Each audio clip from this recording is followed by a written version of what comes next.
Deep among the screaming souls of Bloodmoor rise his minions to ensure his reign. Actually, mostly his survival. That's right, today it is time for my boy, the Fishymancer. Will he shock me and turn out to be better than the Bonemancer? Or will this playthrough be rather fishy to complete? Let's find out.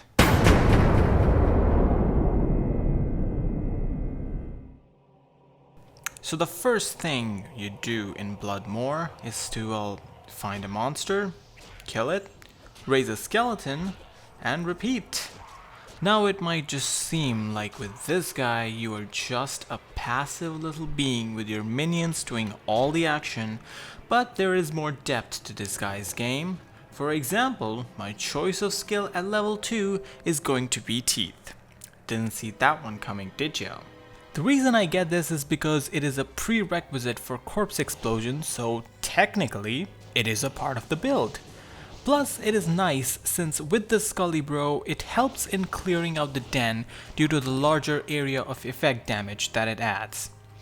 Unfortunately, my master plan had a flaw in the fact that I did not buy enough mana potions, so I had to rely mostly on the skeleton for my damage. Speaking of whom, I got my first hard point into Race Skeleton at level 3. Now that I could have 2 Scully Bros, I went with them to kill Corpse Fire, which ended up actually being an epic fail. Let's try that again, shall we? For a moment it really seemed like this playthrough might actually end here if I can't get past this guy actually. So finally I had to embrace the grind and lift up a goddamn sword myself and get in there with the skeleton. I could only get one since I wasn't holding the wand with the +1 to raise skeleton, so yeah, may not be the most elegant den of evil ever, but at least I am alive and I'll take that any day. Not the best start, let's just say. So yeah, our fishy little friend is a little slow to start, but he starts to pick up especially when you get to level 4 and start putting points into Skeleton Mastery, which increases both the damage and the life of your skeletons. After clearing up the den, I went and hit up Bloodraven. Most of the damage that I did to her I had to do with my skeletons because of my poor judgment of the mana pots that I would need. Now, the skeletons here aren't too OP or anything, and Teeth would have definitely made things a little faster, but they do get the job done. As you can see, I still had 2 of them since I put the point I got from the den into Mastery. I like to keep both Race Skeleton and Skeleton Mastery at equal levels when starting out. Speaking of skills, Bloodraven, being the kind little lass that she is, dropped me a Preserved Head with +1 to Raise Skeleton and +2 to Skeleton Mastery. That's pretty huge since they're both my main damaging skills and will increase my damage done per second. Also with the Bloodraven reward, I got a Mercenary from Kasia. I bought her a longbow from Geed for high base physical damage for now. Along with physical damage, Act 1 mercenaries also deal either cold or fire elemental damage. Cold mercenaries can be great for defense, but frozen monsters often don't leave corpses, which obviously can be a problem. Mine turned out to be fire anyways, and with her and my 3 skeletons, we absolutely destroyed Rakinishu. I'd say we, my Necromancer didn't do a lot, but those points in Skeleton Mastery are really paying off with the high damage of my skeletons. Adding to that, I also found a Preserved Head with +3 to Skeleton Mastery, which I decided to keep for now, just in case I want to use it later on down the road. For now, I got to level 6 and was able to use gas potions, which add that much needed area of effect to the Necromancer's early game, especially when fighting multiple monsters like a boss back. Also, since my skeleton's base damage was looking pretty good at this point, I decided to get a point into amplified damage, which doubles up the physical damage done to monsters. So yeah, 2 can play that game, Griswold. Get wrecked. My next skill of choice at level 8 was Clay Golem. Now those of you who have seen my Bonemancer video probably know what this primarily is for, but it also works great as an early game meat shield since it slows down physical attackers upon contact. As far as the Countess is concerned, she is a must quest for all of my characters starting out. In the tower, you can get some runes to get you started and guaranteed boss packs to give you some nice experience, which I was after. That is because you get a lot of vital skills with the Necromancer as you level up, and getting points in them is, well, vital. Oh, and also corpse explosion. Oh yeah, it begins this early. Also, since I had a little bit of money, I decided to farm a Kara for a wand with some plus skills. You don't need much money for something like a +3 to raise skeleton or mastery, so I went in looking and I came out buying this wand which gives +2 to corpse explosion. Yeah, I know I would have benefited with summoning skills more, but Mom, it's corpse explosion. I was gonna get more points into it eventually anyway, so it's not that bad. Plus, it's corpse explosion. If you don't like corpse explosion, you probably don't even like sunshine and maple syrup, in which case, you're the one who needs help, not me. Sorry. One man who is not sorry at all though is the Necro. Yeah, this build really does bring out the true cynical side of the Necromancer. Just sit back, curse a bit, throw some gas potions if you wish, and watch the monsters' skeletons kill other monsters. Beautiful. Speaking of beautiful, I built my stealth this time in a studded leather for swagging rights. This rune word is just amazing for starting out. The faster cast rate is useful for faster corpse explosions, especially a little later when I will have more powerful mana potions to keep up with its requirement. Faster run walk and faster hit recovery and poison resistance are always gooch as well. I also picked up a Ral rune for some fire resistance that I can provide to my mercenary when going down to the murky rivers of chaos. For now though, I reached level 13 and put a point into Iron Maiden. Should have done this at level 12, but since I got this before I hit Andariel, it's all good. This curse is pretty useful for early bosses, as you will see in a little while. Interesting observation here would be how much of an easier time this Necro had with the Smith with this build than he had while toiling away himself trying to cast teeth as a Bone Necromancer. I guess this laid-back lifestyle just suits him. Anyways, after doing all this for a hammer, I used that hammer to get an early imbue since all the skills I need are early level skills, and well, I certainly did get one of those skills in abundance, +3 to corpse explosion, and 19 light rest as well. Not bad at all. This left me in a pretty interesting situation, so I decided to come up with a pretty interesting solution to it. I farmed Akara a bit and bought myself a +3 to skeleton mastery wand. Now with this equipped and the +3 to skeleton mastery necro head, I got 3 skeletons that did 26 damage each, which is quite a lot in Act 1 normal. So on my offhand, I put in my +3 to skeleton mastery wand and my +3 to skeleton mastery necro head for +6 to skeleton mastery, and on switch I had +5 to corpse explosion, with +3 coming from my imbued head and +2 from this wand. So the idea was to raise skeletons using skeleton mastery switch, and since switching weapons doesn't affect the mastery, since skeletons have already been summoned, I was free to run wild with +5 to corpse explosion. Oh baby. That's all fun and dandy, but yeah, speaking of Andy, all I need is Iron Maiden for her. Iron Maiden strats are super consistent against her, and that's why it is important to get it before hitting her up. If you don't know, Iron Maiden is actually a Necromancer curse that reflects back 200% of the physical damage dealt by the monster. To absorb it, you generally spam Clay Golem, but honestly with the summoner, Andy has a whole host of targets she can hit, and before she knows it, it will be night-night for her. After getting through with Dario, you get to Act 2, which is Feels Amazing Man, because you get to buy a belt and stronger mana potions to unleash the true power of Corpse Explosion.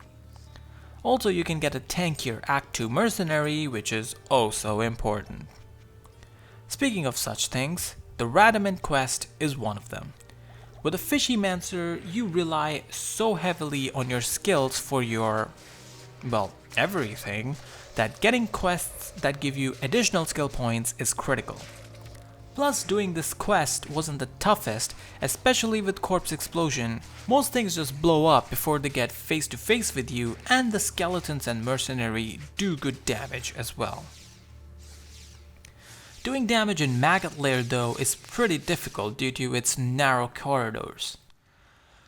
Also, the fact that you yourself are a completely passive being really shows here, since you can get stuck among monsters where your skeletons are busy taking care of another target.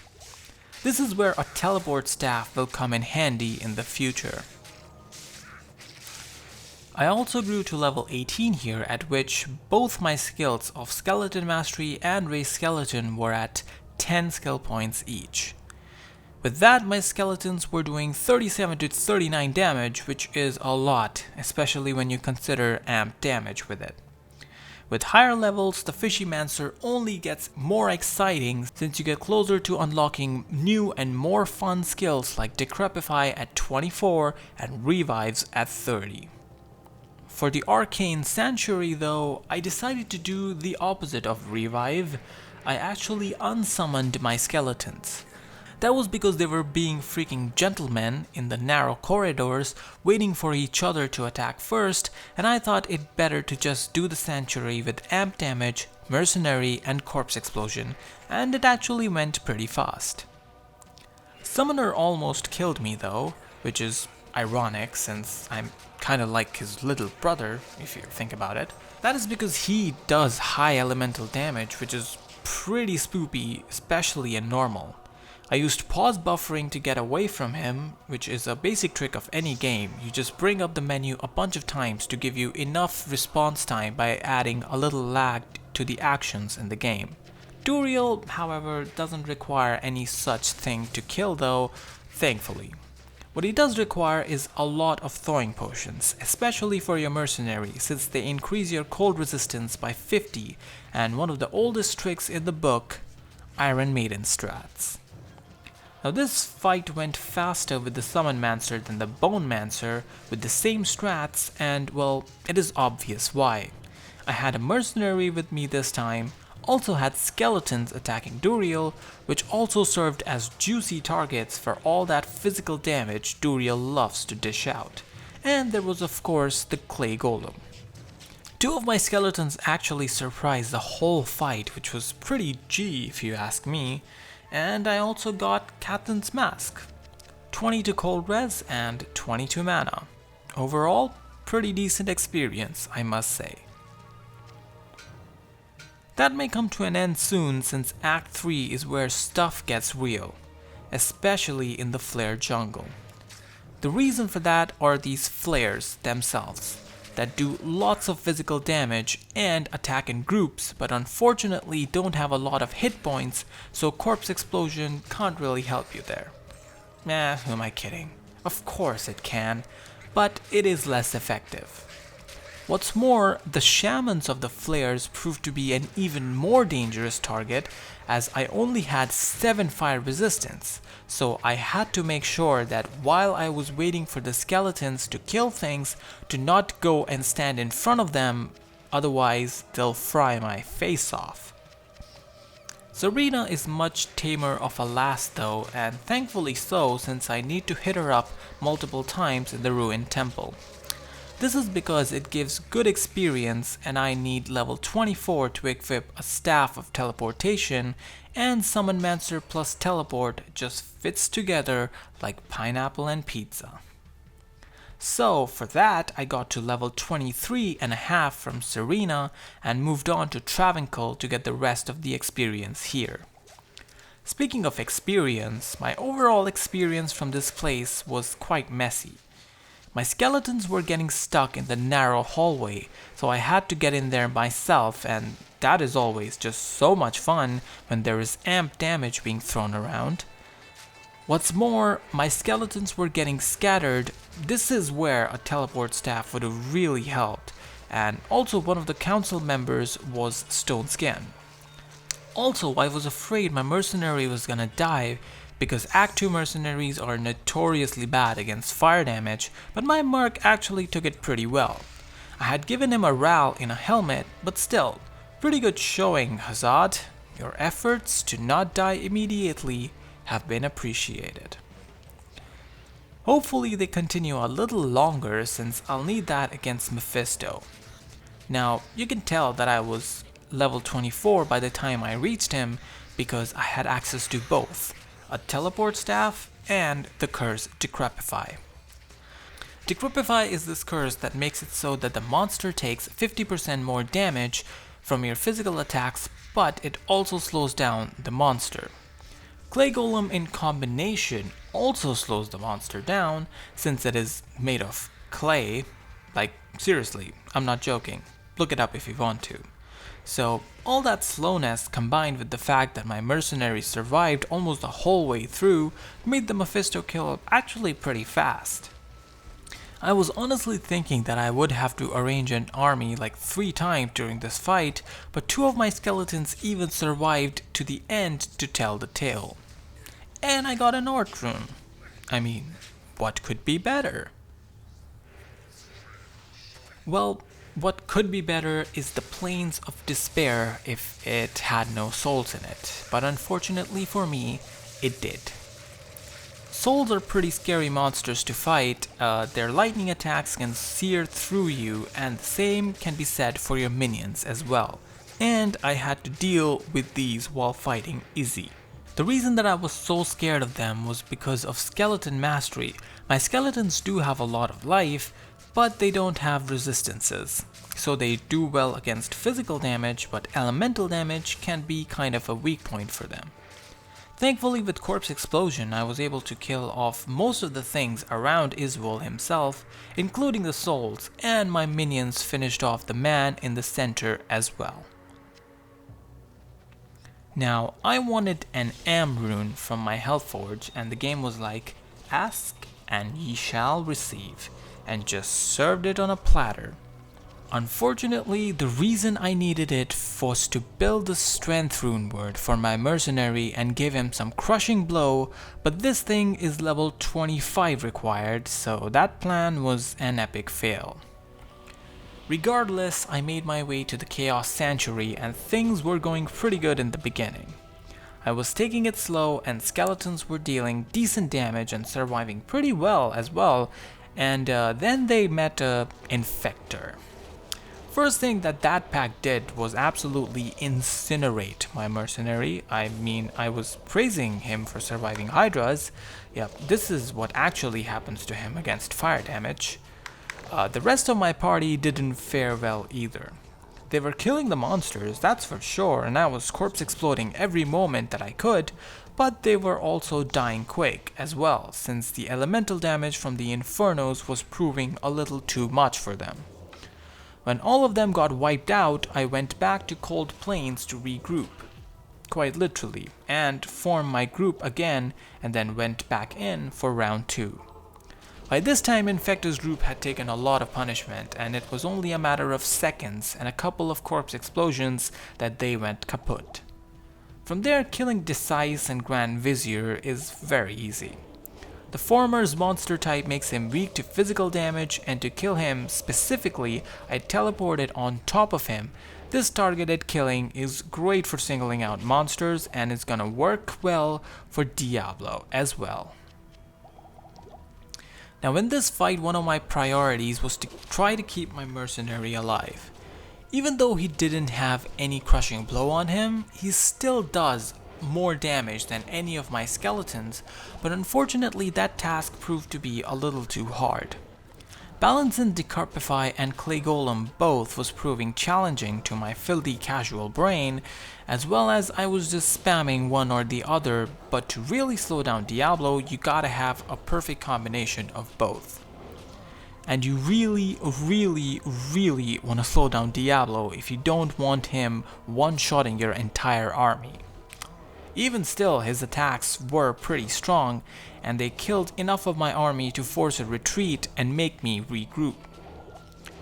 Second time around though, Diablo really showed a scary power that I was talking about earlier and demolished half of my army, including the mercenary, even while decrepified.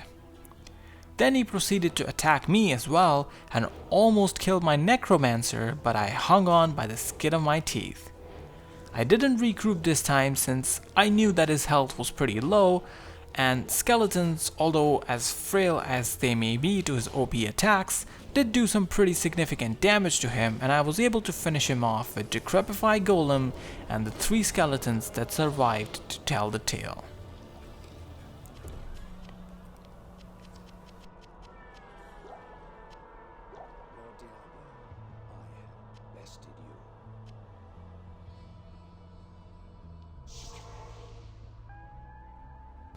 Now Act 5 is where this game's difficulty ramps up to an 11 and skeletons also started to die.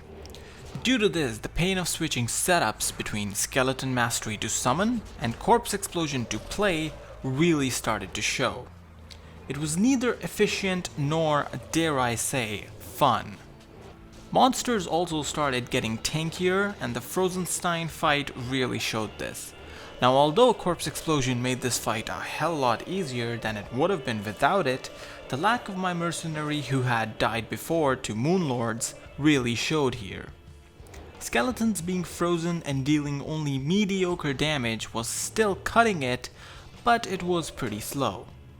I definitely will need a strong mercenary to accompany my army going forward. In that journey, my next pit stop was at the Ancients. Now till now, while fighting bosses, I could always make a town portal and regroup somewhere else and come back. With the Ancients, you cannot. Making a town portal resets the fight, so I had to make sure my strat was spot on the first attempt. Plan was to immediately go after Talak, so I laid Decrepify on him and teleported on him. Then I remembered a valuable lesson I had learned from my barbarian. Slowing down with Decrepify actually helps Whirlwind since it lets you get more hits off. Therefore, I quickly changed to amp damage and tried to chase him down with teleports. All this while I had to make sure that my mercenary survived, since we saw earlier how much of a role he plays for my party in terms of dishing out damage. Thankfully, Talak was the first ancient to go down, and that made me quite relieved. Now for the other two, I could use Decrepify since it would slow them down and their physical attacks as well. Korlik followed suit, and that was quite impressive how my skeletons had managed to kill Talak and Korlik so quickly, and thus ganging up on Madoc and taking him out was no problemo. One thing that was yes problemo was how low my gold was at this stage. You see, the teleport staff uses charges that require gold to repair. A teleport staff with 33 charges takes about 70k gold to repair, and the fact that I had been teleporting like a madman trying to single out targets didn't help my gold situation. To better it, I decided to do Pindleskin runs. Now this guy is awesome for running, since here you can get free corpses to build your army. Then you can just walk in, spawn a clay golem as bait, and walk into the halls of the anguish, and then walk out to target Pindle with your full army, with you thus saving a teleport charge. Pindle, being a high monster level, drops decent items that sell for a good amount of gold, and he gives decent experience as well. And I also heard that Pindle can drop Tyrael's Might, so poggers, nothing to lose here. The place where I had something to lose was at Wave 2 of Bale. Now although these guys are pretty easy to kill due to not having a lot of physical bulk, and with corpse explosion and such, they always are able to get poison off on your minions. That poison, if not healed by Mala, can actually prove to be more deadly than you think and slowly but surely kill off your entire army, including the Mercenary. Especially since the next wave was of Hydras. Speaking of the Mercenary, he thankfully survived here, being healed from the poison and dodged most of the Hydras and killed all the council members one by one. For wave 4 and 5 I used Decrepify, and I am pleased to report that I was indeed able to down normal Lister with the Summonmancer, a feat that even the Bonemancer was not able to achieve. It was a slow and grueling battle, but Decrepify helped a lot. Having the ability to slow down the physical attackers such as Lister is why it is a great skill. Although in this fight it served to be a double-edged sword as my minions were under Decrepify as well, which was cast by Bale. Still, what surprised me the most was my lack of corpse explosion radius. I guess I was using my skeleton mastery Necro head here, which is why once I got one corpse and exploded it, it didn't produce nearly the domino effect as I was expecting. Yet another reason why running multiple setups was getting a little too much now, and I definitely plan to get rid of that going forward.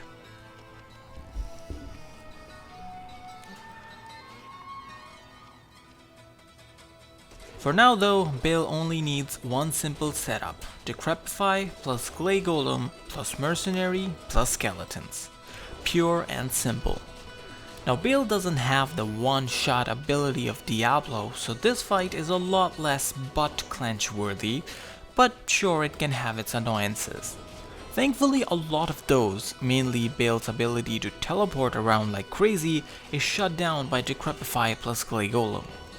Therefore, my skeletons did not have to constantly chase him around, and they could just sit on him and keep dishing out those little bony swords and slowly cripple him. I guess the summonmancer is probably right. Bale, or even I, should never doubt his skills. Oh, nice mercenary weapon, by the way. That would sure come in handy in Nightmare, and since we are going to Nightmare, you know it's time. It is time to change everything. Now the reason for the respec with this guy was to free myself from the dual setups I was clinging to and to switch to my mastery setup for now with the +3 to mastery wand and Necro head. For skills I got 1 in Decrepify and amp damage and put 5 points into corpse explosion.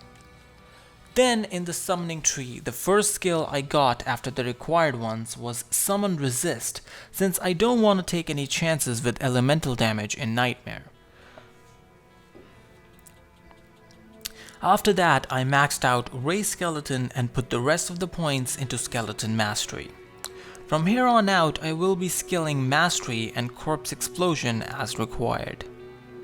Now that I have specced more into Ray's Skeleton rather than Mastery, I have a total of 8 skeletons for my army, and my DPS and survivability is looking good, especially with that 1 point in Summon Resist that adds like 30 all res for my minions, excluding the Mercenary. 5 in Corpse Explosion is definitely less than the 10 that I'm used to at the beginning of Nightmare, and therefore I would be looking to put a few more points as I progress, but against Blood Raven, the DPS from the skeletons and that newfound mercenary weapon was more than enough to take her out. Very kindly, she left me with a 23 Fire Res Grand Charm as well, which was very much needed since my Necromancer's resistances are quite literally worse than my summons. Another man who has trouble with his resistances and, well, with taking damage in general is the Mercenary. Yeah, his survivability has started to show some real gaping holes in them, and it could get pretty brutal if they're not fixed, since he is the one who does the most damage out of all of the minions in my party. Well, actually, the person that does the most damage is the Necromancer with Corpse Explosion, but he isn't anything of a tank either. If anything, he's pretty much a glass cannon, showing to be quite true of his appearance. Despite all this though, I managed to reach the Countess with my death counter unscathed. Nightmare Countess was actually pretty generous to me this run, as she dropped me a Lum rune. Yup, you heard that right, Nightmare Countess dropped me a Lum rune. Although her quest drop makes it impossible to drop anything higher than an IO, her monster drop must allow it, and thus it happened. Still, super cool to see. What's also cool to see is this burnt wand she also dropped, which happens to have +1 to Necromancer skills on it. This honestly proved to be better than the +3 skeleton mastery wand that I had, since it would allow me to get an extra skeleton and keep pretty much the same damage. Also, this means I get +1 to amp damage and +1 to corpse explosion, so Ohio! To get an even better wand though, I granted Nightmare Countess for a while to get the runes Dole IO, the latter of which took a little while, but I eventually got it. After farming that, I went straight to normal and went to Drognin in Act 2, where I started farming for the white bone wands with +3 to raise skeleton. Of course, with my luck, that took forever to appear, and before that, I found this +3 to Bone Spear wand, which is 100 times rarer. Cool video game.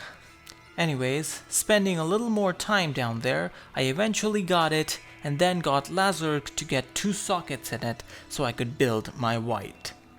So, with that, I returned to Nightmare and was all geared up to go, literally and figuratively, and thus on that note, it is time to show you my gear.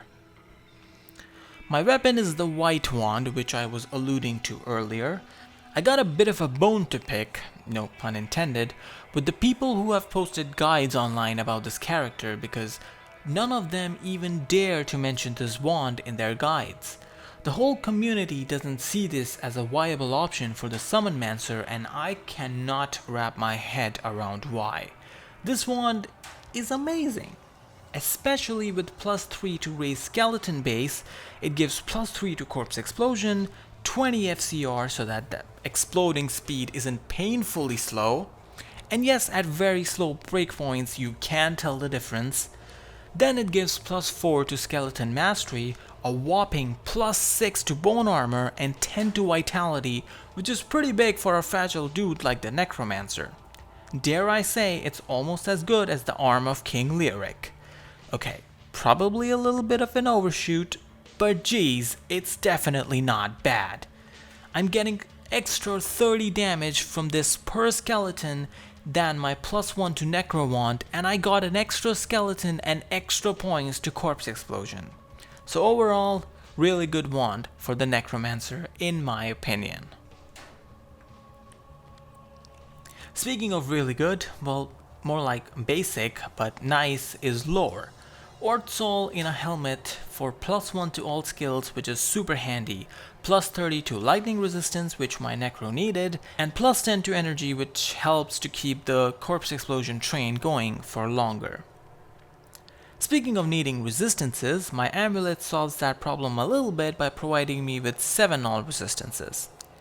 Then is my armor, which is stealth. I could honestly have built a smoke by now. I am high level enough and I have been yapping about my resistances, but at the same time, I don't care enough to give up the faster run walk, hit recovery, and cast rate, which makes the playing experience more enjoyable for me, and since this is softcore, I guess I'm allowed to make those decisions. My Necro head is still +3 to skeleton mastery, which is bleh, to put it kindly. Again, I could have built an Ancient's Pledge on here, but mostly I'm waiting for a better Necro head, hopefully from the imbue that I'm going to get soon and replace this puppy with that, and thus I haven't made my Ancient's Pledge yet. I mean, I should make it considering that my resistances are that bad, and also I should probably wear some resistances boots as well, but I made the mistake of putting these 30 faster one walk boots on for a while, and now I just can't go back to old slow crappy resi boots. It'll be fine anyways. I'll probably remember to chuck some thawing potions before Duriel or whatever. It'll be good, trust me. For now, my right ring is 10 FCR and 11 MF. Yeah, I do need some FCR, but I probably don't need this much, but I honestly have not found anything better, so I just decided to wear this, just for the lols. My Demonite Sash is a utilitarian item, as it gives me 4 rows of potion, which is pretty important when you are chugging a lot of them, and it also helps that it gives me 5 lightning resistance, cause why not?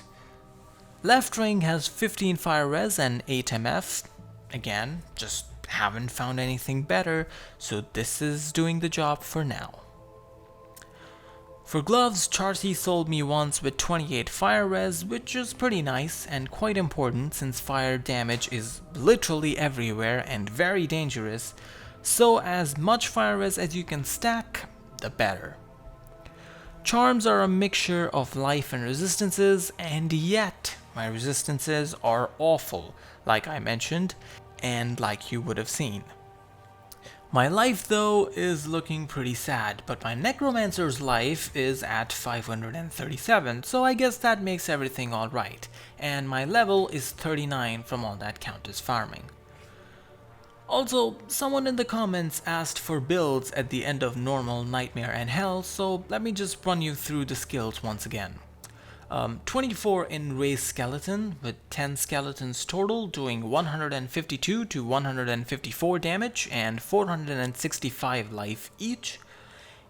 Level 15 in Skeleton Mastery, which is giving me all the life and damage mentioned. Well, it's not giving me life and damage, it's giving them. You get the idea. 1 point in Clay Golem and Golem Mastery to get Summon Resist so that skeletons don't die that easily to elemental damage. In Poison and Bone I have total 12 in Corpse Explosion, and the radius seems more than enough for now. Also have +7 in Bone Armor without having a single point in it, and it absorbs like 80 damage, so that's a nice bonus. In Curses, I have 1 in Amplify Damage and 1 in Decrepify for now. As far as the oh so important Mercenary is concerned, he is using a rare bill, which makes him do okay damage for now. It is actually way more than the skeletons, as you can see. I have the Am tier, which I plan to build for him and give him some crushing blow, at least sometime in this playthrough, but as of right now I'm just waiting for a good base weapon with 2 sockets to drop so that I can build it in it. His armor is an ethereal field plate with a random jewel in there for the lols, and his helmet is an ochre salad, which sounds like a delicious appetizer rather than a piece of armor, but trust me, it works just as well for the latter purpose. With all that, I got to barracks as I was planning to do. I was level 40 at this point, and imbuing at this point would be pretty good, since now I have a chance to get plus to Necromancer skills on a Necro head. So I killed the smith, unfortunately couldn't revive him, I guess that's for later. For now though, I gave Charcy the zombie head I had in my stash, and she gave it back to me all imbued. It just sucks that it had to have +2 to Bone Spear on it. And resistances as well, just to really rub it in. Cool video game. Speaking of cool, yeah, my cold resistance isn't really that great, so I don't know why I did this.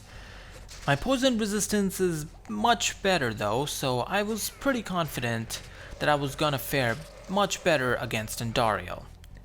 Still, I did drink a lot of antidotes and stuffed my mercenary up with even more since he is super susceptible to die to her poison spray. The plan was to drag her into a corner where I could see what's going on with her and then focus fire. The reason for my control freak nature here was because of how easily she could kill my mercenary, and as mentioned before, he is my main source of damage. Even with Decrepify and Clay Golem, her poison sprays are deadly for the mercenary and I had to revive him a couple of times. The skeletons, however, fare a lot better against her and attacked her constantly without going down, which is why her death was a relatively quick one to come. She dropped a couple of rare items in the end, but nothing was worth of any interest to me. Something that is worth taking interest in is in the beginning of Act 2, since here I get a new mercenary, and Nightmare mercenaries have the best auras, and I'm going to be getting an offensive one so that he can give my minions some might aura, which obviously increases your physical damage, which is really nice too. I also got one which was level 40, which is the second highest level mercenary. Thank you, random person in the comments, for mentioning that. Since I am level 41 myself, and yeah, you can get a level 41 mercenary. I did not know that before, but this guy pointed that out. Thank you. The reason that I'm so high level though is because killing with the summonmancer is so much easy and a lot of fun. Just walk around casting amp damage on every boss pack you see, wait until you see a corpse, and then, just as Great Mike Goldberg would say, It's over! Just like that! Yup, just that's really how simple it is.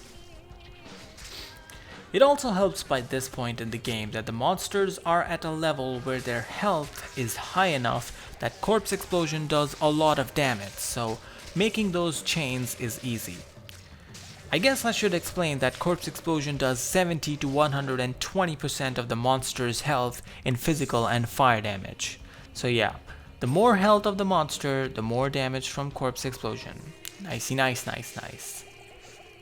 Of course, monsters being stronger than they were before is not always the greatest thing ever, since, well, now they can kill you. Greed almost cost me there, but I pulled out just at the right time, I think, and survived with 6 HP, but doing that kind of dance is quite dangerous. But of course, I do not do as I say and instead do as I please, and it was greed that caused me to have the first death of this playthrough. With teleporting, I really thought that my skeletons and mercenary would shield me from the beetles there, but obviously I was wrong and miscalculated my health. Oh well, at least the Bonemancer died in Act 2 normal, and this guy first died in Act 2 nightmare, for whatever that's worth. Speaking of, one way to prove your worth is the Duriel fight. Now, I know I joked about it before, that I would need thawing potions for Duriel, but he really isn't that scary. He doesn't have any one-hit KO shenanigans like Endariel and the other bosses do, so as long as you keep your mercenary stuff with some cold res, you should be good. Duriel is still strong though, and having 2 rows of health pots, as I had here for the mercenary, does come in quite handy. However, overall, he is not that tough. It's just with the Clay Golem and Decrepify and no crushing blow, this fight can be really, really slow. Yeah, so how's everybody doing? You all having a nice Tuesday? Ah, yes, me neither. I also don't think that Area 51 has any aliens. I mean, just because we never went to the moon, JFK lives in Scotland, and the only reason that we've been in a Cold War is because snake-headed aliens run the oil business doesn't mean that Cadbury Bounty should keep getting smaller. Oh well, I'm out of bullshit, and Duriel is out of health, so I guess it all worked out in the end. He also dropped a pretty sweet amulet with +2 to curses and resistances on it. If only that was +2 to summoning skills. Well, I guess I'll just have to make do with a larger amp damage radius. That is just fine by me. What was not so fine was Travancore. Well, to start with, I chose pretty much the worst possible council member to attack, that being the guy who is always stone skin.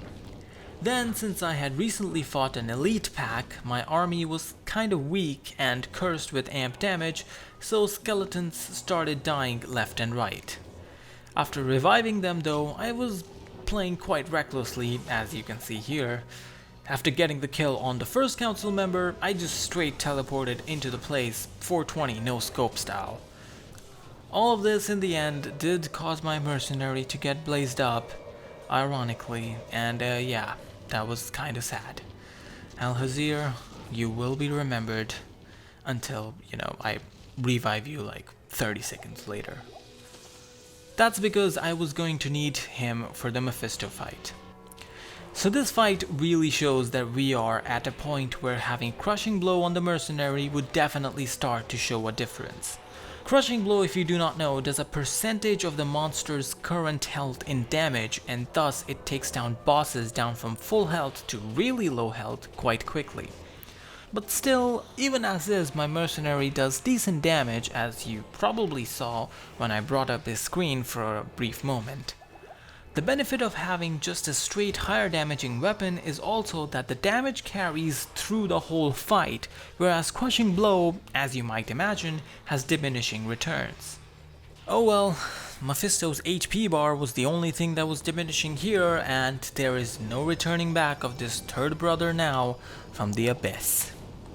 Thankfully, before going, Mephisto dropped me some decent items, especially this rare Sharkskin Belt. Dual res with the ability to get 4 rows of potions? Sign me up.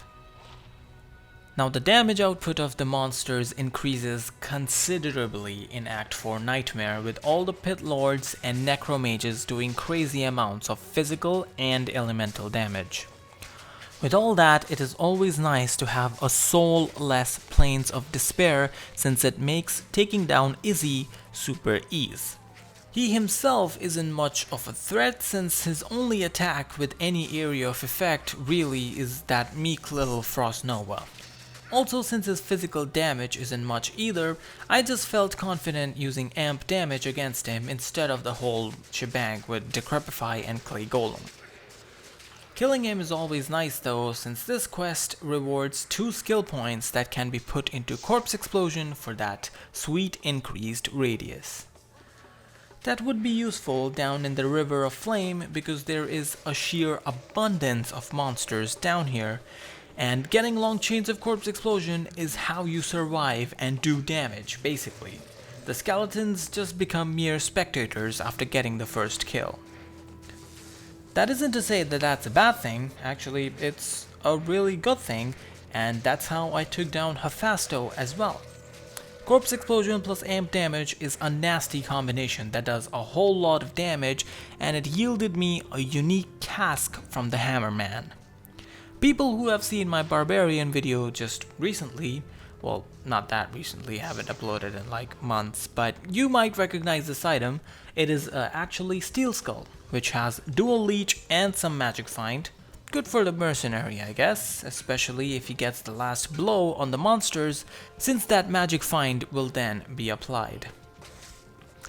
Unfortunate, though, that no amount of magic could help me in getting a better rune from the Hellforge than a Foul. Really would have liked an here, but hey, you may do with what you have.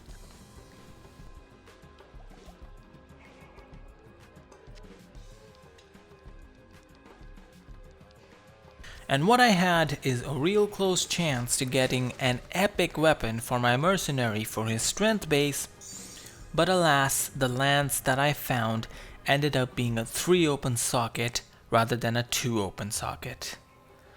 Oh Lance, you continue to disappoint. Continuing on though, my journey goes through the Chaos Sanctuary and Infector. I was kinda scared of him since he did incinerate my party in normal, and I had not forgotten that, but this time my skeletons had a lot more health, and that one point in Summon Resist really was reaping much more than I saw and I was easily able to clean the Infector pack without taking any significant damage to my skeletons. That theme continued throughout the Chaos Sanctuary and carried over to Diablo as well. In Nightmare, for some reason, his lightning hose attacks animation starts a little further out than where his hands meet. The benefit of this is when you teleport super close to him, he really can't hit your minions any longer with that attack, which is awesome since it is undoubtedly his most destructive attack. Without it, his only chance of causing some major damage to my minions was using Firestorm, which he used a bit, but even that did not kill my skeletons. Now, although their survivability was awesome, the damage output at this stage has much to be desired. The need for Crushing Blow is becoming more dire as the difficulty level in the areas is increasing, and I would really like to get a true open socket weapon with high base damage ASAP. Of course, Diablo isn't gonna drop that for me, since he can only drop magical and rare items, and one of those rare items that he dropped actually turned out to be pretty good. These gloves with dual res, 30 cold and 23 fire. That right there is a GG item, boys. Simple and cheap, yet effective. That's my kind of item. One kind of item that I just have not found since normal is a decent Necromancer head for my boy right here, and I was hoping to get better luck down in the frozen river. Unfortunately, that was not the case, since nothing worth taking dropped down here. However, you may have forgotten that saving Anya gives you a class-specific item which is rare and has a chance to be pretty decent, but apparently not if you are my Necromancer. Man, this guy really can't catch a break. Just all around garbage luck, aside for my guy. I mean, it's not all that bad since his damage output is doing pretty decent. And what's more is that I did not even have to worry about Nilithak's corpse explosion. And do I even need to tell you why? What I should tell you though is that he dropped me a partisan, and upon identifying it, it revealed 92% enhanced damage. Holy shit. Welp, at least someone's finding items and getting decked out. My Necro's sorry ass, on the other hand, yeah, still finding rare Sexton trophies from tough to kill mob packs, but only to identify them and find out that they are complete ass. Found +2 to druid skills and +2 to NATO though. Thanks, game! Yeah, sorry, I also had to skip over the Ancients for the emphasis of my poor luck in finding Necro heads, but the Ancients are something I always have to consider since my main source of damage, being corpse explosion, is absolutely useless in this fight.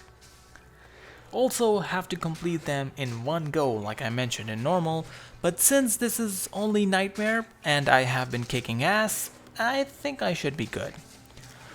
So I started out with amp damage on Talak since Decrepify just helps him get more hits with Whirlwind. My minions though for some reason kept migrating away from him, which was annoying as hell since I saw him as the biggest threat out of the three and wanted him out of there first. Unfortunately, the first one out of there was my Mercenary. He has lifesteal and huge damage, but just falls short on both those areas, I think for now. Next one to go was Korlik. I wasn't super pleased with this since Talak was my main concern, but I still took it with relief that there was at least one less member that I had to worry about. Talak on the other hand was super tanky in this fight. I don't see stone skin on him either. Yep, he's magic resistant, so I don't know what the reason for that was.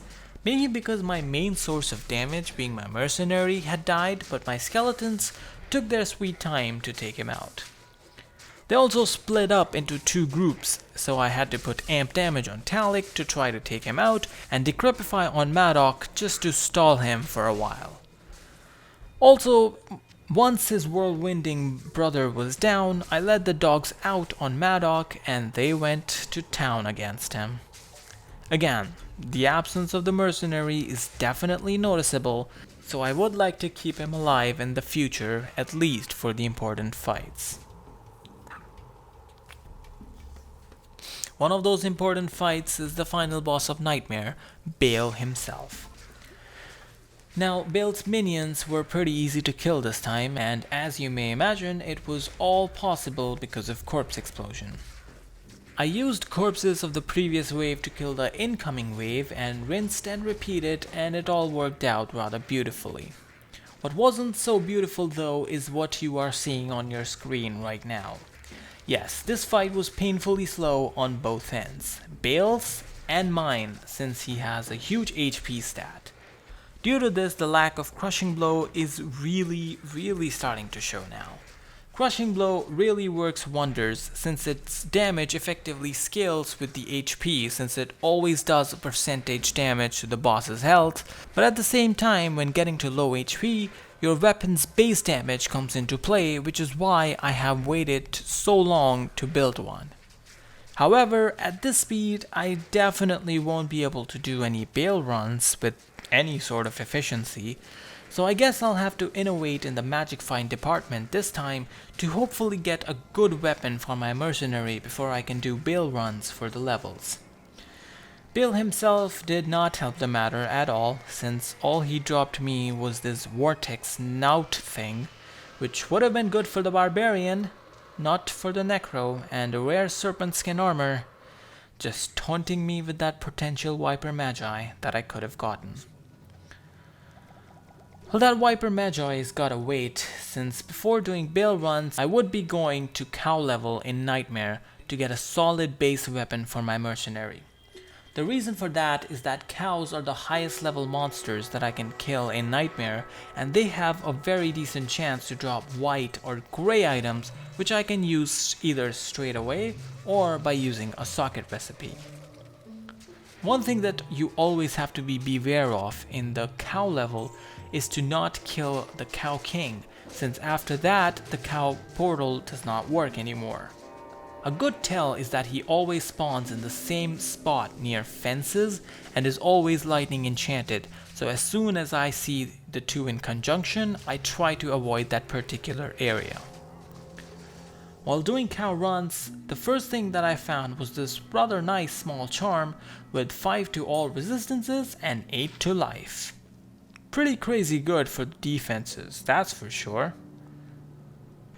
Next up, I did find an open socket exceptional class item that I can use. Unfortunately, it was not a weapon, but rather an armor. I found this 3 open socket linked mill, and since I had got that FAL from Hellforge earlier, I decided to put it to work and built my Mercenary a Lionheart.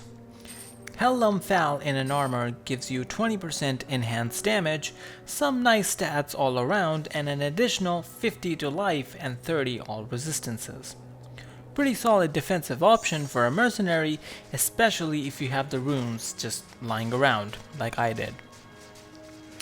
Yes, unfortunately though, that was the end of the good finds at cow level because I didn't get the weapon I was after, and I eventually ended up killing the Cow King, so yeah. Guess it was time to fire up some light LK farming. Cows give decent experience, so my level was looking modestly okay, so I was okay with putting my game on players 8 and going to lure Kurust.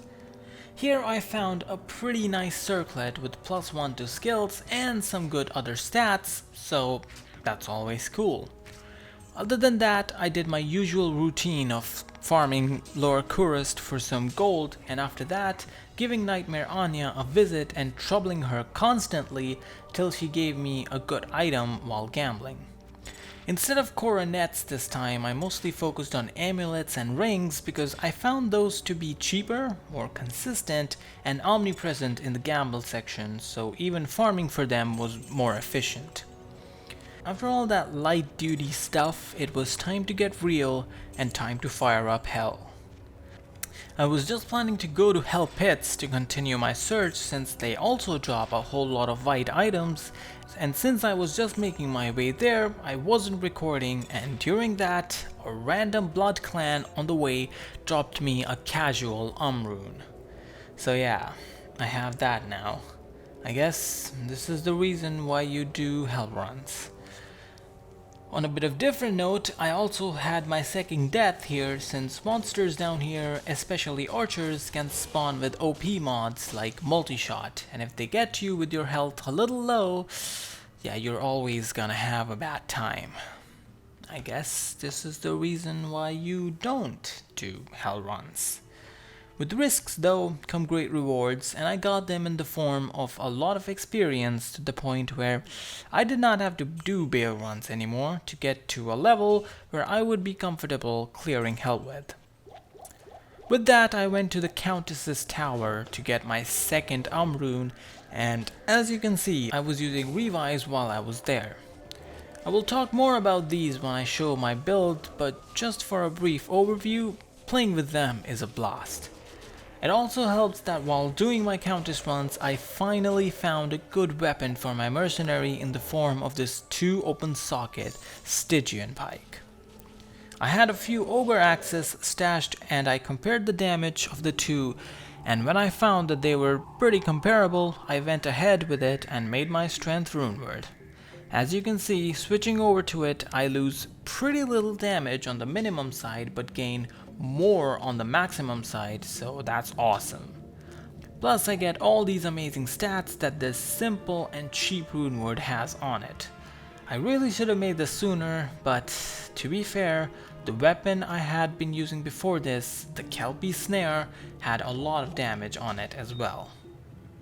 Anyways, I guess all's well that ends well, and that brings a close to my magic find journey with the Necromancer, and now it is time to show off what items I have accumulated and seen fit to accompany my Mancer through the rest of Hell mode. So my weapon is still the white, and I still consider this to be a massively underrated weapon because, well, this video isn't out yet and nobody has said, yes Chenmei, you're right, but I am right. And to prove it, you will see in the skills department later, my plus skills are really good, and a big part of the reason is because of this thing. Plus 3 to raise skeleton, plus 3 to corpse explosion, plus 4 to mastery is pretty nice to have and all you really need. Unless you can get a hand on Arm of King of Lyric. All those plus skills are what really increase your damage, and that's why you will see this trend where most of my upper body gear with this guy will mostly consist of plus skills, and most of my lower body gear will consist of resistances. The circlet is a good mix of both though. Pretty good with plus 1 to Necromancer skills, 20 faster run walk, 10 to dexterity, 19 life, and 13 all resistances. Solid all around. That being said, I probably could consider going for a plus 3 to summoning skills helmet if I found one, but I haven't found one, so that ain't a problem. Similarly is a story with my amulet, which I gambled from Anya, and it has plus 1 to Necromancer skills and 28 to life, which gives a decent little mixture between damage and survivability, especially since the Necro has really low life per vitality points.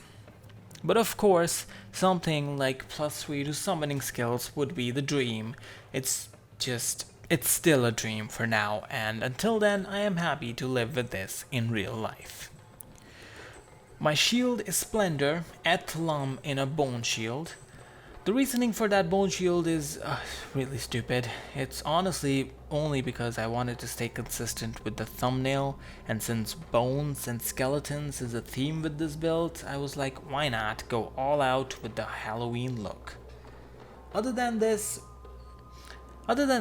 this runeward is pretty decent since it provides plus 1 to skills and 10 fast to cast rate. The latter of which is again overlooked by a lot of summonmancers, but when you are casting Corpse Explosion at 20 FCR versus 30 FCR, trust me, it is a significant difference, and having that extra 10 just makes it a whole lot smoother. So definitely recommend to get that extra 10, and my shield so happens to give it to me. And let's be real, the real reason that I'm holding this is because my Necro head luck has been god-awful and all my imbues and rewards have been utter trash. So, well, I kinda had to make do with this. And yes, for the people getting mad at me for not saving Splendor for a potential GG Necro head in the future, relax, I have a spare Lumrune, so I got it all covered. My armor is where I had to make no compromises though, since it is pretty much one of the best things this guy can get. Bone. That is, unless you want to get into the crazy expensive Enigma territory. Yeah, not backing myself to find a jaw ith burr on one character during a mini playthrough anytime soon. But this is second best, and honestly it's a very good second best with +2 to skills and 30 all resistances. People who have seen my Bonemancer video might think this is kind of a boring choice since I used it on that guy too, but it's just so good. And the thing that isn't so boring though is how I found my last rune. Yeah, in fact, get this, I have found a total of 4 runes on my 2 Necromancers, and none of them have come from the Hell Countess. Yup. Welcome to Diablo 2 RNG, ladies and gentlemen. Then are my boots. They're decent, rare ones with 20 faster run walk, 29 fire resistance, and 8 cold resistance. I mean, technically these are rare dual res boots with faster run walk, which is about as GG as you can get. Sure, they fall short in some details of those attributes that makes them not so great, but still, they're pretty cool. Both of my rings give me lightning resistance. Lightning and fire resistance is very, very important to get through hell, and when I got here, I noticed that I was lacking in the former a bit. Well, big time actually, and therefore I gambled rings from Anya at the last minute and got these two. One of these even has 30 life on it, which is pretty awesome as well. It's just gambling rings and amulet at Anya is so much more consistent and almost always yields something usable. The Sharkskin Belt is nothing new, you've seen this before.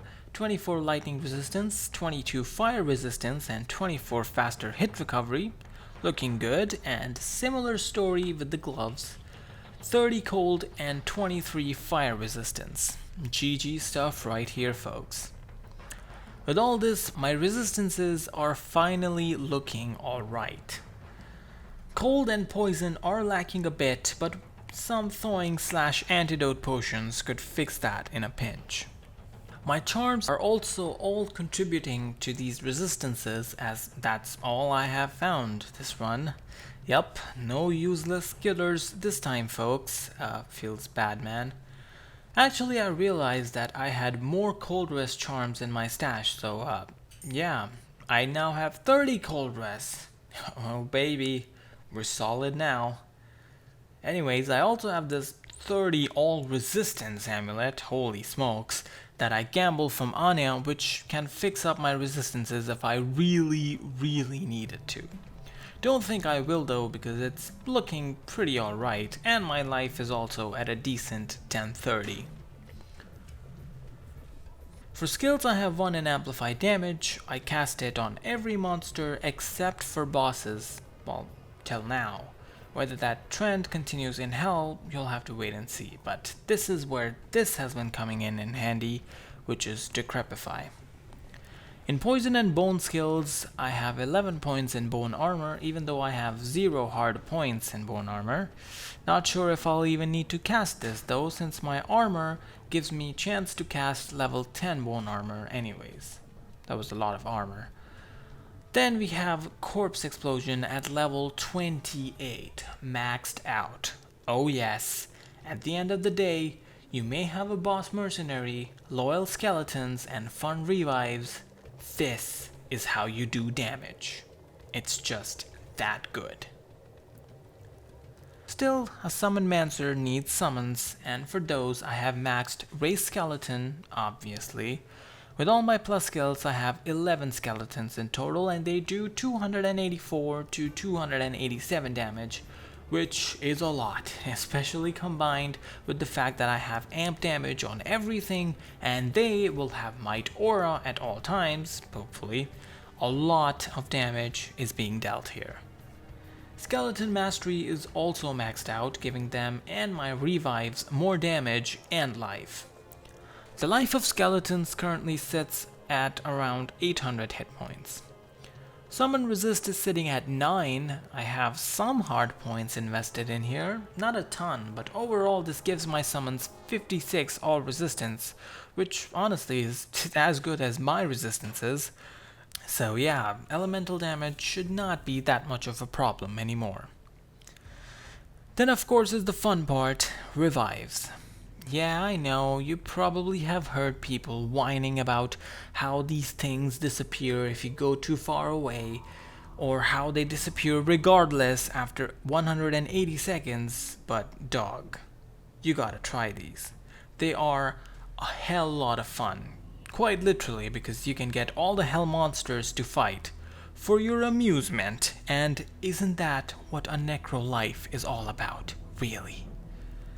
I probably have a few too many points in here actually. I might have gotten carried away, but honestly, I'm at that point where I don't really know what to do with the rest of my skill points.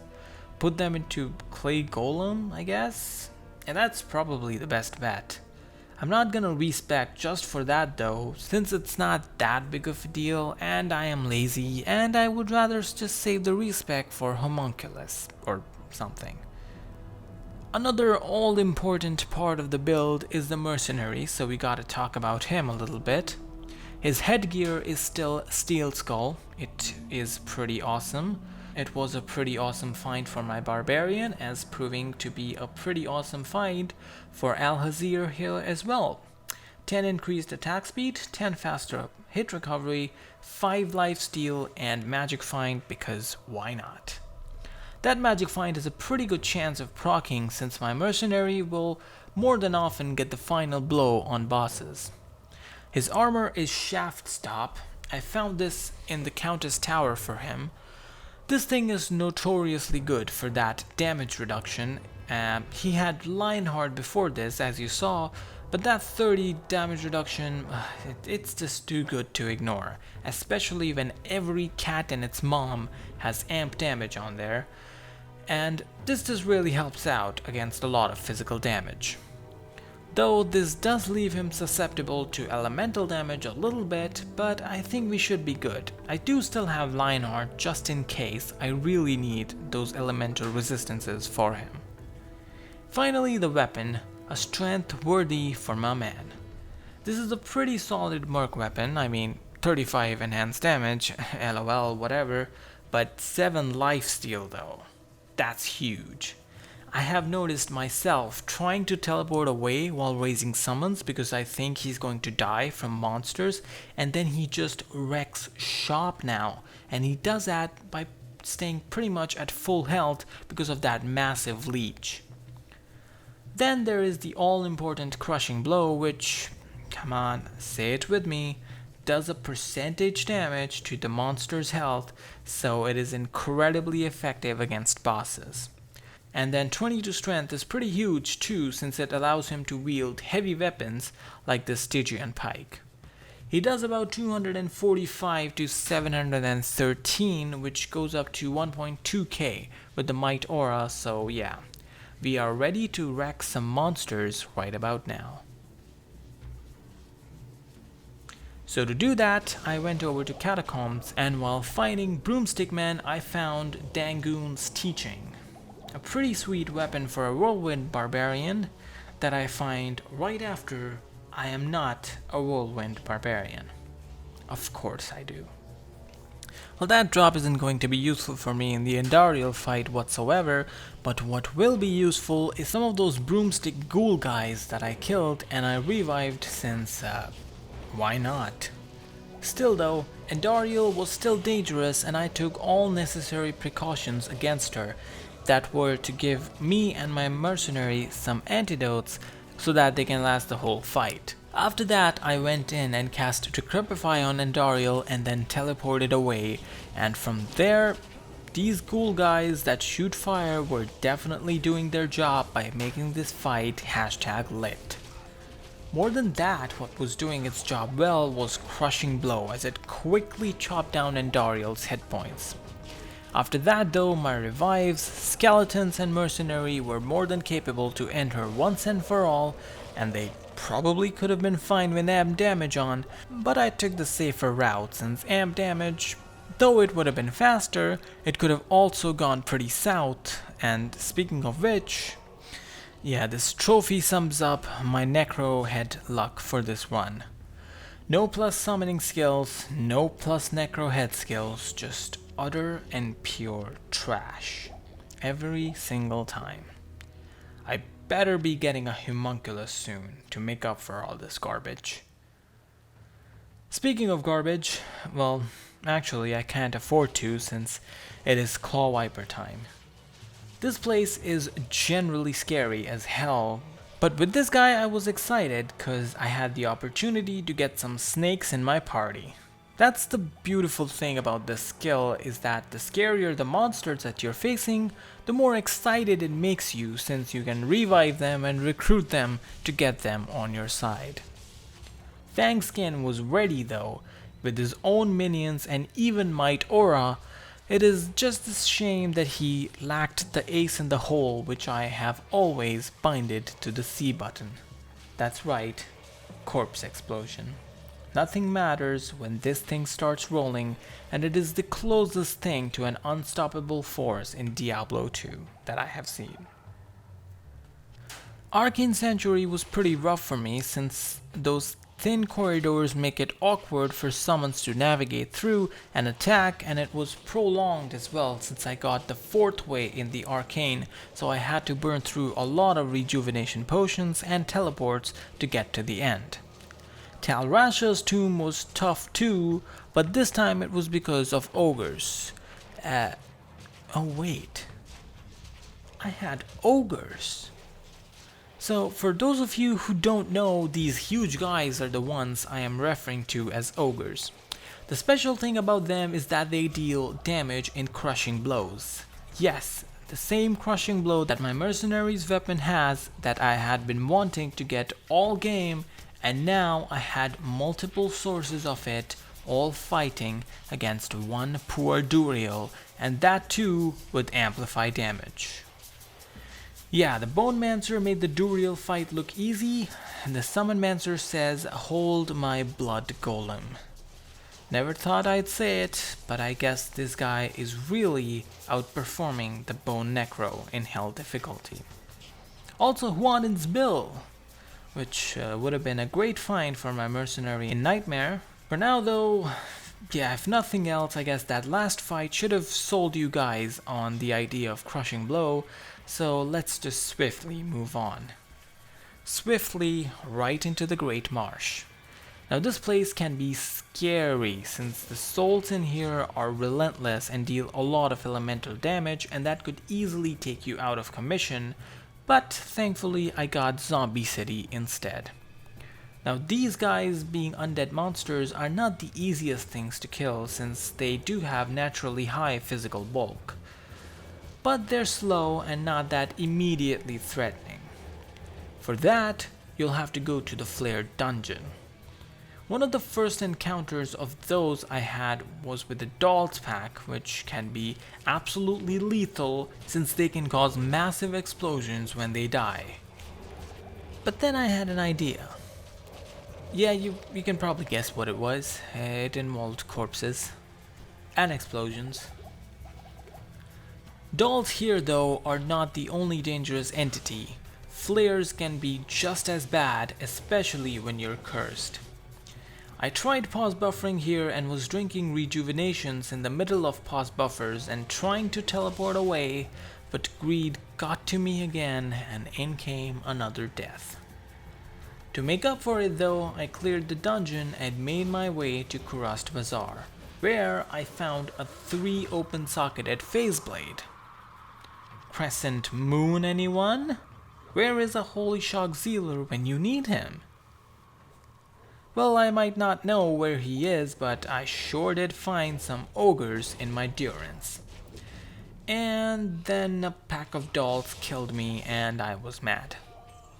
And I restarted, and then there were no ogres in my durance anymore, and without my friends, I was feeling sad, so I decided to go back to Act 2 Palace, since it is a pretty consistent spawn, and I got them there.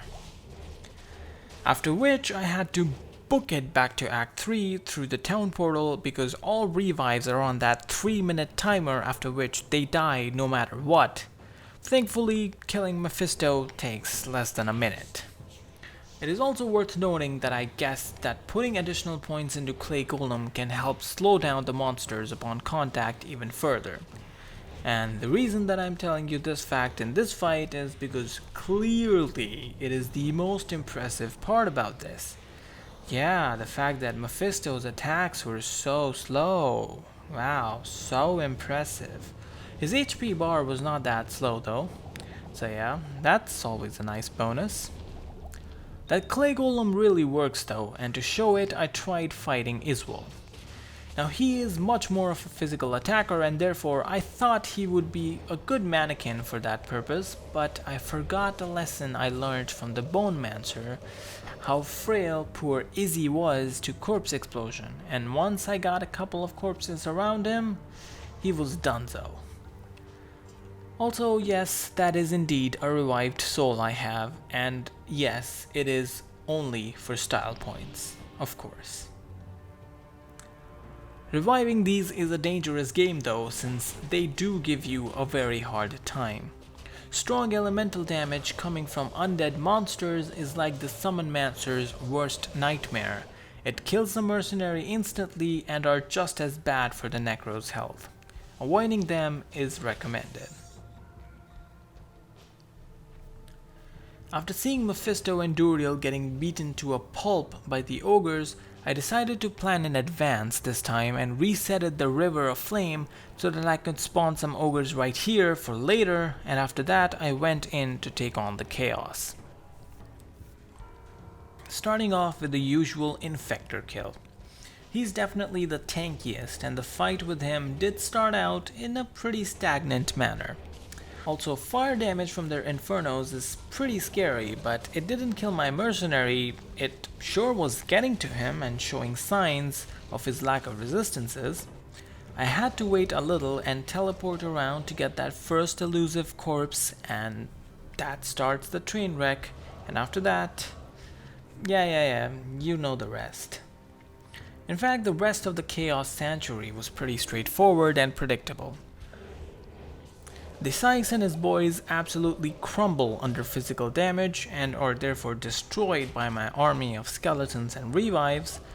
Grand Vizier, being the last of the three, only needs to be targeted himself, since as soon as he dies, everything around him goes kaput, and then it is time to have a date with the devil himself. After bringing a few friends along, of course.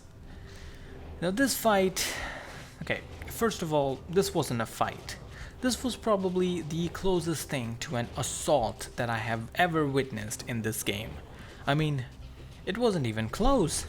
Poor Diablo was not able to damage a single thing I had, to the point that even my Clay Golem survived with full health. I mean, I understand that Crushing Blow is strong, but this was utter madness. This truly was Lord Diablo being bested, and who can do it better than our man, the main man, the Necromancer. Getting souls in the frozen river is super unlucky, since, well, they are souls and they will absolutely sear through you and your mercenary because, yeah, you get it, because they're souls, and that's just what they do. These frosty, freezy guys aren't too pleasant either, since even though their attack is a garbage freezing inferno, they do slow down your mercenary and army's attack, and worse is that they don't leave a corpse after dying, and when your entire world revolves around corpses, that can definitely be a problem, if you haven't figured that out by now. What I haven't figured out yet is how are poison snakes so good. I mean, spoiler alert, because what you're about to see is a straight up assassination. I mean, I was doing so well and then I was just doing nothing at all. Just like that. I mean, how are you even supposed to stop that? I guess by despawning them, and that's what I did. And even though I had two types of physical immune monsters, the bunch around Neelathak is enough to explode and kill him in the collateral damage. Just teleport in and do your thing of getting one corpse and then rolling with it, and you will be fine. However, all that dying and teleporting does take its toll, quite literally in my case, and I found myself short on funds, and you know what that means. It was time to do some hell lower crust farming. Well, that, and I also hadn't found my mandatory skiller that I had been getting in so many past playthroughs, and I wanted to give the game a shot at it one last time, but unfortunately, yep, the streak is over. No skiller this time. What can you do? Bible thump. I guess what you can do is fight the ancients, and that's what I did next. For this, I went to Act 2 for the campus recruitment process, since I couldn't find any ogres in the River of Flame, and in the end I settled for 4 of them. I already dropped a few potions on the ground, so I just rushed into the fight after that. Hell Ancients to me were kind of the final boss of the game. This is one fight that I had been planning on since I first thought about doing this character. The main problem with summons till now was that I had the luxury of resummoning and the luxury of corpse explosion, but none of that will work here. Also, Ancients can be scary with their rolls. I got Lightning Enchanted Madoc and some variation of Cold Enchanted Talak, it seems, but as you can see, yeah, it mattered very less. Massive damage plus massive crushing blow was being rained down upon these 3 brothers. My initial plan, as always, was to get Talak first, but Korlik got damaged parallelly with him. A few close moments were present here and there where Talak caught me in a spin, but he died eventually. Korlik followed suit as he had been heavily damaged as well. Madoc was being a wee bit annoying since he was running away as soon as I teleported on top of him, but can you blame him, really? He knows his death was coming, it was inevitable. Final boss is down. But really, to beat the game, you gotta beat, well, Bale. And for that, I got to Worldstone, where I got souls again in the throne, so I instant reset, but that wasn't really a big problem since my Worldstone level 2 and 3 are really nice. That being said though, this was close to the end and I did not want to sit there resetting all day, so I just took on the souls and the throne. The Mercenary died, predictably, but the reason that I was able to fight through is because of my skeleton's excellent resistance, with all those points in summon resist really paying off. I tried to keep myself alive while the revives and skeletons slowly but surely cleared out the throne. The waves were pretty freaking easy. Here's wave 4 to give you an example to what happened in every single one. I waited to see one corpse and then murder. Nothing new to see here, folks, just some good old-fashioned corpse explosion. Lister, unfortunately, was stone skin, so killing him took forever. I mean, just the fact that I was able to take him down speaks to the strength of the skeletons and the mercenary, who have kind of been shadowed by the awesomeness of the revives, but now these guys form the core and they're capable of taking even this monster down. That being said, I'm still gonna get revives for Bale because of course I am. So here we are at the end again. I used Decrepify in this fight, by the way, just to stop Bale from teleporting and doing annoying things, and the Clay Golem and Decrepify keeps him in check. This brings the Summon Necro to an end. Super fun run overall.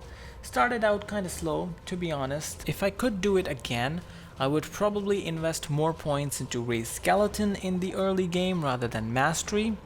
Not getting that mercenary his crushing blow was definitely a mistake. Should have done that in Act 1 Nightmare, but it all worked out in the end.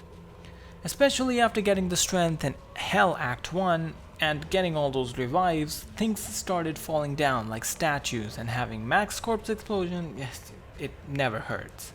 Well, it never hurts you because everything else, yeah, you saw in the video. Overall, the Bonemancer was a little more safe to play with all his bone prison, especially in Hell, and I quite like that aspect about him, but man is it hard to beat the boss fight experience that you get with this guy. You can play safe with the Fishy too, actually, by using curses like Attract, but whatever. At the end, this is what I did, and this concludes the mini playthrough. Hope you liked it. If you want to, for sure, leave a comment. I greatly appreciate those, and I hope you find this content riveting. Yours truly, with love.